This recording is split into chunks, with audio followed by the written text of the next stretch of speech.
My husband is a secret millionaire, but that's not even the worst part.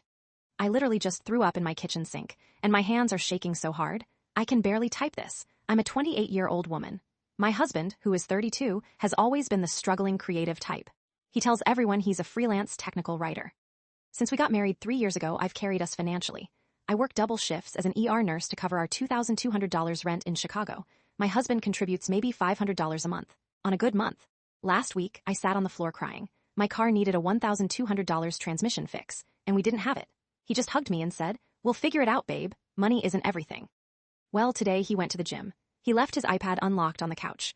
I went to close a YouTube tab and saw a dashboard for Amazon KDP open. I clicked it, and I found out Mark isn't a technical writer. He is Raven DeVille, a famous romance author in the spicy, enemies to lovers niche.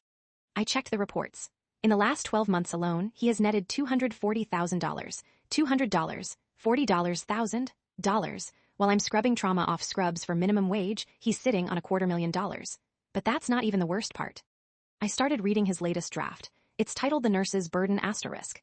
The main character is me, not loosely based on me, it is me. He describes a scar I have on my left hip. He describes the way I grind my teeth in my sleep. But the way he writes the husband's internal monologue is gut-wrenching. He describes the wife character as suffocatingly average and an anchor dragging him down.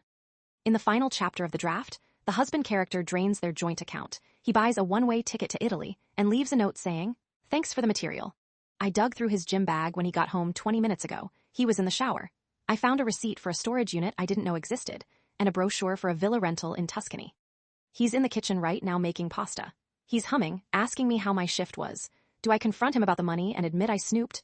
Or do I take half the savings before he can enact his book's ending? I feel like I'm living with a stranger who has been studying me like a lab rat. What would you do in this situation? Let me know in the comments.